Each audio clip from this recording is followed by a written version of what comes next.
Hello everybody, welcome to the review. It's 11:42 p.m. Finished watching Smile 2, the sequel to the 2022 horror film directed and written by Parker Finn. And as per usual, it's going to be spoiler free. And if you like the content of my channel, please hit the subscribe button below and spread the word to your friends and family. And if you're interested in taking part in a conversation about video games, films, television series, comic books, what have you, hit the Discord link below and you can take part in all the conversation that you're interested in when it comes to my server. And let's go ahead and talk about what I thought about Smile 2. Smile was that interesting type of horror film that Parker Finn brought to the world where it truly made you appreciate exactly what horror should be. And horror should give you the legitimate impression of true fear. And the fact that he allows you to question the overall sanity of the character itself, that you can't help but be transfixed within the universe that he has created. And for me, the concept of what you don't see is far more frightening than what you do see, or what you hear or don't hear rather is far more frightening than what you do hear. And he manages to combine those specific elements, crafting a story that really challenges the very fabric foundation of your life when it comes to wondering, are you imagining these horrific details or is it happening? And this film, for all intents and purposes, is leaps and bounds a massive improvement from the first film. And as much as I love the first film, what I found to be a bit annoying to a certain extent was the overall reliance of the jump scares, and how the jump scares became far more of a gimmick within the first film. Even though they were effectively done and tastefully crafted, it became to the point, at least in my opinion, where it was like, okay, this is getting to the point to where it's getting ridiculous.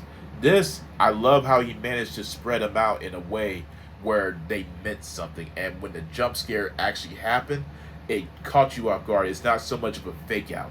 It really gives you that true sense of, okay, this has caught me off guard and I was not expecting it. The performances within this film too, Naomi Scott, who portrays the character of Sky Riley, very much inspired obviously by the musical persona and the personality of Lady Gaga. She is attempting to rehabilitate her personal image and musical career after experiencing a tragic accident that claimed the life of her boyfriend and left her with some traumatic physical and emotional scars. Unfortunately for her, this Smile entity has found its way into her life. Gradually, it begins to tear the fabric and the foundation of her life in ways that she was not expecting. And the interesting thing about this film is that it really did it with Parker Finn having more resources and a bigger budget. It increased the visceral nature of what this entity is attempting to do whenever it finds a host. And from the beginning of this film, I'm going to say I love the creative and innovative one-shot sequence at the beginning. It's by far one of the most adrenalizing efforts, where it grabs you by the jugular vein and never lets go. And from then on out, you are constantly wondering what is going to happen next. What is this entity going to destroy next? And from then on out, we are watching Naomi Scott's character of Sky Riley fall into the descent into the confines, the embrace of insanity and madness, because she can't grasp what is happening to her life. And when it comes to past horror films, I believe that everyone to a certain extent can agree on the fact that past horror films never really had what you would consider to be quality acting. Naomi Scott has to carry this film and portray all the emotions of fear, confusion, sadness, anger, and also not only that, the desperation and wanted to rehabilitate her musical and personal career. And she does this with such amazing ease. You can't help but feel for her too, because she is a likable character. And that's what Parker Finn has also succeeded with these horror films, is that you have likable characters in a horror film for a change. You want to see them succeed. You feel bad for them. You root for them. That is also what has been missing in a lot of these horror films as well.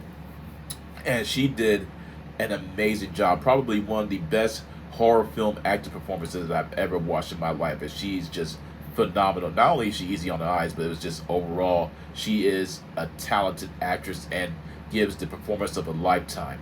The atmosphere also really captivates you, that it makes you feel what true fear is all about. And even though the violence is far more increased, there's a lot more blood, there's more gore.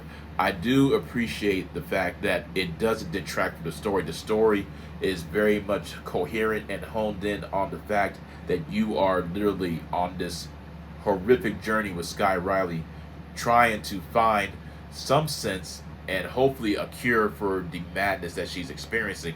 And when it comes to the entity itself, I've always preferred the ambiguous nature of not knowing what the creature or what the monster looks like. I'd rather keep everything, if it was up to me, I'd rather hone in on the overall presentation of leaving certain things to your imagination, if that makes any sense. And when you see whatever it is that's haunting the characters, I've always believed that it doesn't really resonate as fear factor anymore, because now you have that particular image in your head of what it looks like. I would prefer that if you're gonna see it, at least have it be something different every single time. So that's about the only complaint, however minor it is, about this film. But other than that, I thought it was absolutely phenomenal, just from great from beginning to end. Great to watch on the big screen and with the audience too. And I sincerely hope, given how it's ended, given how it ended, it's going to be interesting to see how what Parker Finn does with the sequel, should there be one, and I imagine there will be one. Having said that, but overall, I'm going to say that Smile 2 is a resounding 2 thumbs up, 10 out of 10. I highly recommend it. Not for children, obviously. And let me know in the comment section what you thought about it if you have watched it. Let me know what film you're interested in seeing in the future. I think my next review is going to be Terrifier 3 or Venom 3, obviously. And that's my review of Smile 2. I hope you all enjoyed it. Take care and peace out.